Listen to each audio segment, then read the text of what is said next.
Muito bem, galera. Muito bem, vamos lá. Mais um tema aqui para a gente começar essa preparação final para o nosso Enem. Tá chegando, ainda bem, daqui deu para sentir, viu?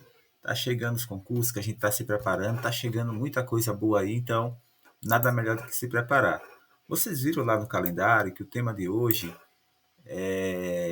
vocês conseguem ver aí o material? Consegue que eu vou precisar digitar, tá, galera? Então, por isso que eu estou exibindo aqui para vocês. Estou exibindo para vocês aqui a, o meu Canva, tá? Em que eu estou editando. Daqui a pouquinho eu mando para vocês esse material. Já está, mando não, já está lá no AVA, tá? Então, pessoal que é aluno aqui, que tem acesso à nossa plataforma, já está lá no AVA, no módulo 25, isso mesmo, módulo 25. Já se passaram aí alguns módulos e nós continuamos aqui debatendo o tema, né, tentando aí entender é, essa perspectiva de Enem. O tema, como eu já sinalizei, desafios para a inclusão digital dos idosos, tá? Por duas vezes, o Enem chegou a, de certo modo, sinalizar que cairia esse tema. É um tema que, de forma corriqueira, também cai em concurso público, também cai em vestibulares tradicionais, mas por duas vezes o Enem chegou a cogitar, principalmente lá em 2007 e depois em 2009, salvo engano, esse poderia ter sido o tema do Enem, né? Só que aí teve um vazamento na época e, enfim, não foi possível esse tema cair. E aí qualquer coisa que tiver, por favor, deixa aí a sugestão de temas também aqui nos comentários, tá? A galera do YouTube aí que sempre acompanha, o canal está crescendo, principalmente a galera aqui do curso que está acompanhando conosco, tá? Então, sugiro que vocês também curtam aí a nossa página no YouTube para acompanhar outros temas e vamos lá. Dando prosseguimento, perceba que o material está bem didático, tá? Não vou exibir, digamos, aquele slide tradicional, galera, porque eu quero que vocês entendam algumas perspectivas, né, nesse ponto de vista. Observe aqui especificamente, deixa eu só mostrar aqui para vocês, ó, aqui na capa eu tenho o tema. Quando vocês descem, já tem a explicação do tema, né? Você sabia que existem aproximadamente 28 milhões de idosos no Brasil. Daqui a gente já consegue perceber a problemática que é o tema. Não a existência de 28 milhões, mas a forma em que o Brasil está se preparando para essa população idosa. Vai chegar um ponto em que nós teremos mais idosos de que a crianças. Né? A geração atual, a geração de 90, a geração de 2000, está tendo muito menos filhos. Né? As gerações anteriores eram aquelas gerações que tinham, por exemplo, 3, 4, 5 filhos, e hoje o pessoal tem um filho e às vezes prefere ali ter um pet como filho, né, a ter um filho de fato. Só que isso aí, de certo modo, a gente vai sinalizar aqui uma grande questão, né? Como é que o Estado brasileiro está se preparando para a infraestrutura? Como é que a educação, daí por isso que eu acho que é um tema muito bom para concurso público, como é que a educação tem se preparado para, de certo modo, termos lá na frente uma população mais idosa? Perceberam, a gente pega aqui um recorte bem simples, eu acho que o Uruguai, salvo engano, tem pouco mais de 3 milhões de habitantes gerais. Só no Brasil, só de idosos, nós temos 28 milhões. Isso vai custar muito caro. Só que o recorte que eu acho que o Enem poderia cobrar, e outras questões também, está mais um recorte que está mais focado na ideia da inclusão digital mesmo. Tá? Que, de certo modo, a pessoa que não tem, por exemplo, acesso à internet hoje é a pessoa excluída da sociedade. Não consegue saber dos seus direitos, não consegue acessar, por exemplo, os seus benefícios sociais, seus benefícios econômicos. Tá muito mais raro, por exemplo, né, ir ao banco e retirar o dinheiro mesmo. Hoje tudo é eletrônico, então o idoso precisa aprender a mexer no caixa eletrônico, o idoso precisa, inclusive, qualquer coisa que marca, eu preciso ir no INSS, precisa o idoso usar a internet para poder marcar a ida ao INSS. Tudo ficou agora digitalizado. A globalização tem provocado muito isso. Então, quer queira, quer não, é um tema que tem, de certo modo, excluído. E basta dizer também que 15% da população brasileira não tem acesso à internet, né? Então, ainda é um tema que, de certo modo, sinaliza uma grande problemática atual, apesar, repito, da democratização da internet de forma ainda que parcial, tá?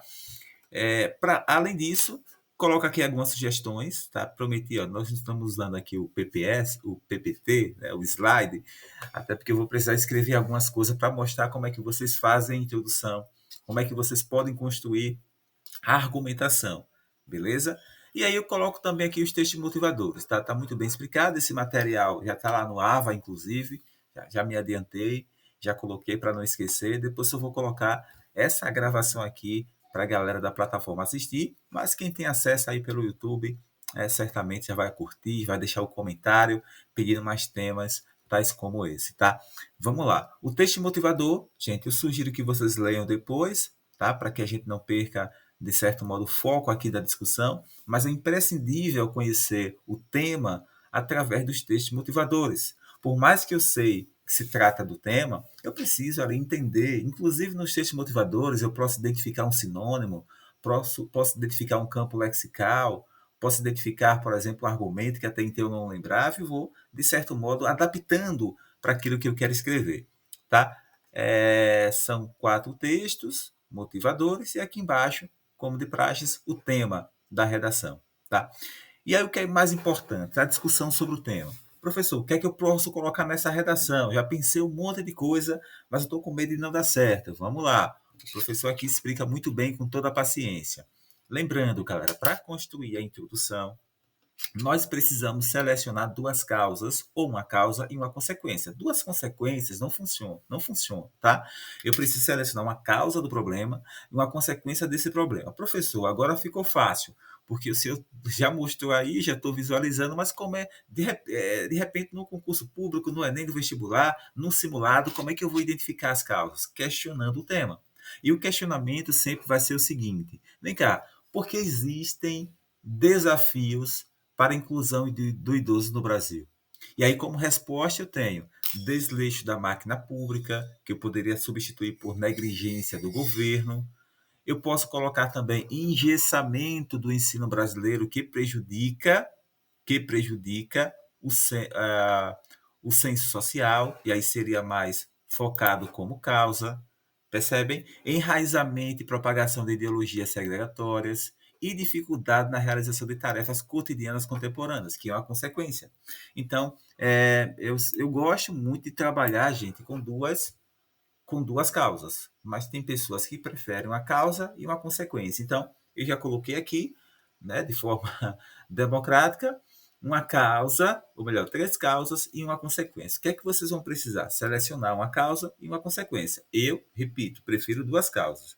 Prefeito, tá tudo bem até aqui? Tá dando para entender? Qualquer coisa sinaliza, tá? Daqui a pouco a gente chega na parte boa aí do processo, que eu vou mostrar para vocês de forma bem didática como é que vocês podem tirar nota máxima nessa redação. E dá para tirar através desse projeto aqui que eu vou mostrar para vocês. Vamos lá. Vamos lá. Professor, eu gostei da tese, eu gostei do argumento, o desleixo da máquina pública. Como é que eu faço, então, para construir esse argumento aqui, do desleixo da máquina pública, professor? Eu acho que é algo que eu vou conseguir, de certo modo, tratar muito bem, mas talvez eu tenha essa dificuldade de produzir. Porque quando a gente fala, por exemplo, da máquina pública, a gente está sinalizando, de certo modo, que o problema pertence ao Estado, que o Estado não pode, de certo modo, se isentar desse problema. Então, de certo modo, deixa eu ver aqui, ó, quando eu digo que o Estado é negligente, eu preciso de um repertório. Tá? Daqui a pouco eu vou mostrar para vocês como é que vocês constroem essa argumentação. Mas por hora é imprescindível a gente entender aqui alguns outros aspectos, tá? Deixa eu só ver aqui rapidinho uma coisa. Tá, vamos lá, tá aqui. Deixa eu passar para cá. E aí, quando eu quero debater sobre a máquina pública, gente, o repertório que eu acho bacana para complementar essa ideia é o filósofo libertário Mark Barnett. Se eu coloquei Barnett para a gente ter mais dificuldade de lembrar, mais facilidade de lembrar, obviamente, mas percebam que aqui especificamente eu tenho um argumento muito bom para fazer. E que argumento é esse? Quando eu digo aqui que a máquina pública falha no oferecimento dessas medidas, eu posso, de certo modo, sinalizar algo bem interessante. Quando eu digo, quando o Mark Barnett diz, o Estado é, devido à sua natureza, incapaz de obedecer suas próprias leis. Isso quer dizer que a Constituição Federal já garante o direito do idoso à democracia. E um idoso que não tem acesso à internet, por mais que ele tenha e não sabe utilizar ainda, isso quer dizer que falhou, a Constituição falhou. O seu artigo 5º, artigo 6º, falhou nesse processo. Outro ponto também a ser debatido seria trabalhar com o engencamento do ensino público brasileiro, tá? Do ensino geral. Como assim, professor? O nosso ensino, gente, é muito conteudista. Vocês concordam comigo que o ensino é conteudista? A gente está aqui, por exemplo, preocupado apenas com o vestibular. Né? A escola foca na profissionalização, esquece aquilo que é mais importante, talvez, que é o bem-estar, a discussão sobre sociedade. Então, como é que vocês podem fazer isso? Caso, obviamente, queira utilizar o enriquecimento do ensino público, que eu acho que fica bacana, o ensino brasileiro, de forma geral, público não, de forma geral. Tá? Veja só o que é que o Paulo Freire afirma. A educação brasileira é conteudista e bancária. Isso quer dizer que ela é um depósito de conhecimento. O Paulo Freire não critica a esse tipo de educação por criticar. O que é que ele disse? Que haja conteúdo, que as pessoas aprendam, mas é preciso também não pensar naquilo que está à margem. Tá? Outra ideia também que eu acho imprescindível para esse tema especificamente, seria aqui trabalhar o enraizamento e propagação de ideologias segregatórias. Tá? Como é que eu trabalho isso, gente? Eu citei aqui o sociólogo Karl Marx, que é muito bom durante esse processo, que dá para usar justamente fazendo essa menção aí com essa ideia de ideologia segregacionista. O que é que o Karl Marx diz? Ele trabalha mais a concepção do lucro. O sistema que, por exemplo, coisifica o indivíduo. O que é coisificar? Tratar o indivíduo como objeto. Ele só serve enquanto estiver produzindo. Então, como o idoso se aposentou e não está mais na vida ativa, pouco importa para o sistema capitalista, né? Para o sistema que quer, de certo modo, lucro. Outra possibilidade também, gente, para debater, seria trabalhar a dificuldade na realização de tarefas cotidianas, né, na contemporaneidade. Para isso, cito aqui uma obra fantástica do filósofo espanhol, o Manuel Castells. O que é que o Manuel Castells atua? Né? Ele trata que na sociedade atual não tem como mais viver sem tecnologia. A tecnologia está, de certo modo, intrínseca na sociedade e sem ela a gente não consegue viver. Tá? E aí vem a parte mais sensacional da aula. Professor, estou com dificuldade de fazer minha introdução. Vamos resolver isso. Perceberam? O que é que eu faço aqui? Eu trago um planejamento textual que vocês podem usar sem nenhum problema. Então, tanto que só tem acesso aqui os alunos de Emerson. Então, é bem tranquilo. Na introdução, galera, eu proponho que vocês utilizem a Revolução Industrial no desenvolvimento 1, desenvolvimento 2. Vamos lá para a construção do texto? Perceba como é que eu faço aqui. Ó. Na introdução, você pode falar que a terceira Revolução Industrial, iniciada no século XX, compreende um momento de maior avanço tecnológico, sobretudo quanto ao desenvolvimento das novas formas de comunicação. Vamos transformar isso aqui em introdução? Né? Como é que a gente transformaria isso aqui, de certo modo, em uma introdução? Deixa eu só voltar aqui, minha internet caiu no celular. Como é que a gente transforma isso aqui especificamente numa introdução? Vamos lá. Eu já começo aqui, ó. Parei, risquei aqui. Olha só, estamos fazendo a introdução, hein? Na terceira Revolução Industrial, iniciada no século XX, então vou colocar a terceira. Compreende o momento de maior avanço tecnológico, sobretudo quanto ao desenvolvimento das novas formas de comunicação. Vamos lá, primeiro período já está pronto. Aí diz o segundo período, ó, na problematização do tema, mostra que, infelizmente, na sociedade brasileira, os idosos representam uma parcela que não foi totalmente incluída no mundo digital. Aí o que é que eu faço? Ó, no Brasil, infelizmente, não, já tem sociedade brasileira aqui, né? Então vou apagar, vou colocar só, infelizmente, na sociedade brasileira, os idosos representam uma parcela que não foi totalmente incluída no meio digital.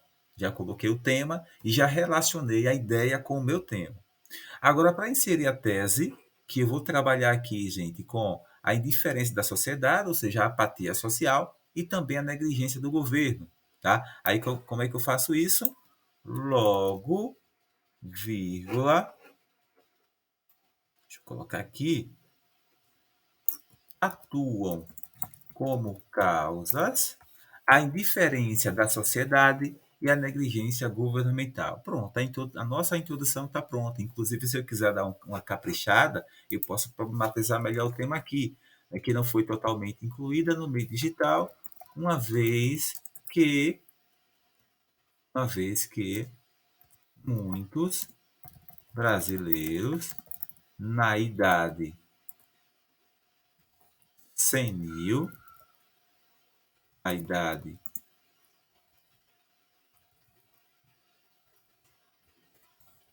melhor idade, não tem acesso à internet. Pronto, fechou. Então, assim, minha introdução já está pronta. Beleza?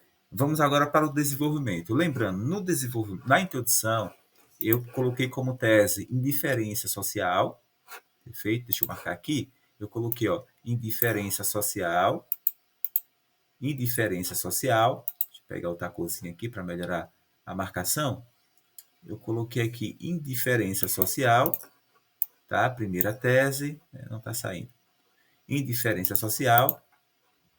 E também trouxe aqui para a gente debater, a negligência governamental. Então, no D1, vou utilizar isso. Como é que eu faço para fazer meu desenvolvimento? Tá? No D1, lembre de retomar a tese 1.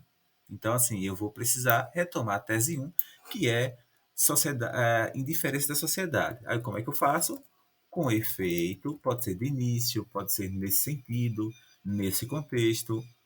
Com efeito, a indiferença da sociedade sobre a inclusão digital do idoso sinaliza o problema. Pronto, já tenho aqui meu tópico frasal. Perceberam que já fiz. Vocês vão receber esse material não com o que eu estou escrevendo, que eu estou digitando, mas vocês têm esse material lá na plataforma, para quem tem acesso aí, para matricular no nosso curso. É do jeito que está aqui. E aí vocês só vão precisar adaptar, beleza? Aí, como repertório, você pode falar que, segundo, aí vamos lá, como é que eu insiro o repertório? Um conectivo acerca disso, segundo a filósofa Simone de Beauvoir, em seu livro A Velhice, os indivíduos tratam os demais de acordo com o papel social que eles desempenham. Aí vem, mostra que, infelizmente, aí eu coloco. No entanto, no Brasil, o pensamento da autora pode ser evidenciado no tecido social. Deixa eu apagar brasileiro para ficar melhor. Uma vez que, já usei uma vez que lá, agora eu preciso adaptar aqui. Aí eu coloco, haja vista que, devido às limitações decorrentes da idade, os idosos são menosprezados, o que torna a inclusão digital destes um cenário distante, já que não existe paciência por parte dos familiares para dar todo o auxílio necessário durante esse processo. Beleza? Minha argumentação. Agora só preciso do fechamento da ideia. Finalizo o pensamento de que a sociedade, aí eu venho aqui agora, ó, assim, a sociedade, principalmente o núcleo familiar, precisa revisar o seu comportamento a fim da plena inserção do público citado no meio cibernético. Perfeito. Ó. Desenvolvimento, facinho, facinho. Esse material, repito, vocês vão receber o material do jeito que eu estou mostrando, tá? Assim, sem adaptação, para que vocês apenas façam essa adaptação. Lembrando, desenvolvimento 2 agora, perceberam que na introdução trabalhamos a indiferença social da sociedade e a negligência. A primeira tese já coloquei aqui. Agora eu vou precisar debater sobre a segunda, negligência governamental. Tá? Eu gosto muito de mudar. Como eu já usei negligência lá, governamental, eu posso colocar aqui, de repente, escassez do governo, porque aí eu não repito essa ideia. Aí só é a questão de adaptação mesmo. Aqui também, como eu utilizei indiferença da sociedade, para não repetir, eu coloco a apatia social. A apatia social. Pronto, perfeito. Vamos lá. Lembrando, no desenvolvimento 2, eu começo sempre com aditivo, então, além disso, ademais, tá? Ademais, aí eu coloco agora, ó, a escassez do governo é outro estorvo que precisa ser debatido. Aí, como repertório, a mesma coisa, ó. Já coloquei aqui, a esse respeito, vírgula, de acordo com o Estatuto do Idoso, é dever do poder público fornecer cursos para os idosos com conteúdo sobre técnica de comunicação e demais avanços tecnológicos. Está no Estatuto do Idoso isso. Tá? Então, perceberam que, de fato, nós estamos debatendo o tema. E falando sobre o quê? Sobre que o governo é negligente, que o governo é escasso, a escassez de ações do governo, a escassez de ações do governo. Tá? Vamos lá. Na prática, aí eu coloco, ó, entretanto, vamos colocar o todavia, para se diferenciar do parágrafo anterior. Todavia, na prática, não é possível observar o cumprimento do artigo. Uma vez novamente, só faço adaptar também, visto que as competências governamentais, por mais que reconheça a importância da integração dos idosos na plataforma digital, não demonstre esforço para criar meios didáticos, como cursos gratuitos que permitam a esse público a sua introdução à vida moderna. Aí, para concluir, a mesma ideia. Ó, eu explico o que é que vocês precisam fazer. Finalize com o pensamento de que as autoridades. O que é que eu faço então? Coloco um conclusivo, um conectivo. Perceberam que a cada início de parágrafo eu sempre coloco um conclusivo, tá? Aí eu coloco aqui, ó, dessa forma, as autoridades, com urgência, precisam criar meios eficazes para efetivar o acesso das pessoas da terceira idade ao mundo digital. Fechou. E aí, na conclusão, lembrando que nós precisamos dos 4 parágrafos, né, de praxe, todo mundo que está aqui, os alunos da plataforma já sabem. Então, introdução, desenvolvimento 2, 1, desenvolvimento 2 e na conclusão, que eu não quis dar a colher de chá, mas para acrescentar, visualizem o que vocês debateram. É a apatia da sociedade? A sociedade é indiferente? Como é que eu posso resolver isso? A escola. O que é que a escola pode fazer para resolver o problema? Debater, né? Criar matérias, deixar de ser conteudista apenas e trabalhar também as questões sociais, as questões de cunho social, que de certo modo vai nos auxiliar durante esse processo. Percebem?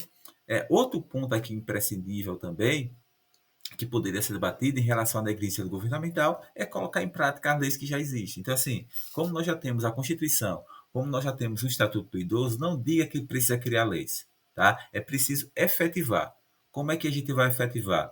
Através de quem? Tá? Através do Ministério dos Direitos Humanos, através do Ministério da Cidadania, tá? Com cursos de capacitação para os idosos nas comunidades e por aí vai. Entende? Então, é esse processo. Na conclusão, visualizem o que foi citado na introdução e debatido no D1 e no D2. Perfeito, gente? Até aqui tudo bem? Tudo em paz?